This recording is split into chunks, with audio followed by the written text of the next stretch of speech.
Kartel's appeal, Day 5. Prosecution refutes assertions that phone evidence was contaminated.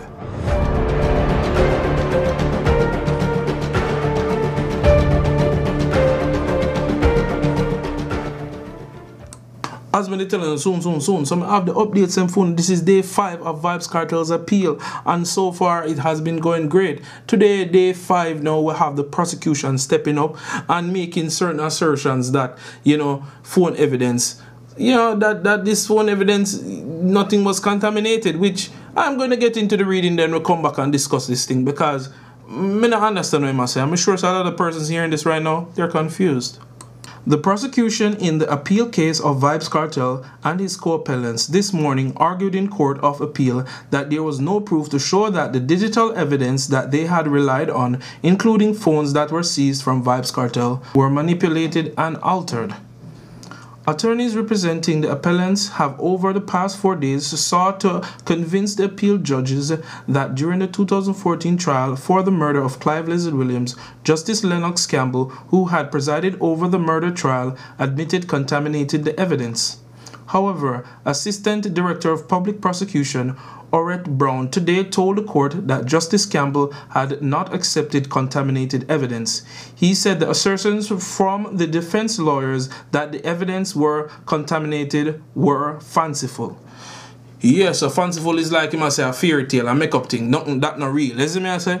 But we at DCS TV here, we speak facts. And the fact was that during this trial in 2014, I remember clearly hearing the police admitting to using the phone back that time. So if the police said that, and the person where supposed to house the evidence, are supposed to make sure that the evidence, kept in a safe place, he told the court that he left the key on top of the locker, and one police admitting to use the phone. So you have to tell me say evidence are contaminated. Go with the rubbish, straight up rubbish. You see what I say? And me never want to get emotional or anything like that in that case. Because I like fear now. I like deal with facts versus me not deal with fiction. Or facts to deal with. And the facts of the matter is that the phone was being used. Worse now, then go into the phone and can retrieve the metadata for the text, and you can see where that text was done before Clive Lizard Williams was allegedly killed. You don't need more than that, because you can't manipulate metadata. Metadata is a thing where it automatically it's like a background thing will happen when you make a change or when you send a message or you do something. It's a thing where it actually log. It's like a logbook of what happened. A logbook I say, oh, Adam person the altered at that time, that the location. Even with pictures. You see me I say you have metadata for your picture. You can't even, if you notice you upload a picture right now on Facebook and you don't even tell where the picture is from, or you don't even mention it, but just true you have your phone with Google and the location access hooked up. Anytime you take a picture, it logs that information. That's another example of a metadata in a picture form. So you can tell the location. When you go on Facebook and you click the picture, you say, this picture was taken in Kingston, this picture was taken in Portland, or this picture was taken in the US, in New York. You see what I say, people? So, right there and then, foolishness in my talk, and he must say there was no proof at that time. There was proof, because during that court case, you hear them admit to it, and the judge at that particular time, that's why I like how they get the transcripts them now. That's why I like how they get the transcripts them, because you see the transcripts them people, the transcripts them show exactly what occurred during the trial. And there's a part of the trial that they said Justice Lennox Campbell said to the jury, is this cell phone data or the cell phone evidence contaminated? And the jury them still use the information and still use the phone.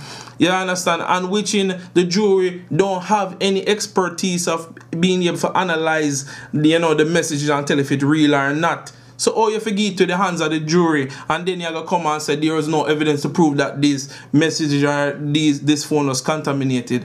Yo, me tell you, me know so them not try come back or come with something now, but then should have come better. Maybe to me, I feel like them are trying to secure the spot that them never actually go in and contaminate the evidence. Because they know say if it come to the fact that they never address it, they would have in a problem, even though they're still in a problem, because the evidence is contaminated. And as me stated before, this is facts. Everything written in a transcript, not by the lawyers them, but by the person who specifically ordered to do the transcripts. You see what I say? So everything in the transcript about how the judge did do, why him do, what did happen with the evidence, why that it go missing when it come back, and now them actually have the proof of when the message sent, and you know say that is not Vybz Kartel send the message. So I mean, if I that are the best the prosecution can do, any case, free the man them, free world boss, DCS TV I'm out. Sorry for going so crazy upon that one here, but that one here, joke, this a joke thing. If that's all them have to say, oh no, Your Honor, these evidence, they weren't contaminated. Like seriously, that's all I have to say? Come on, better than that.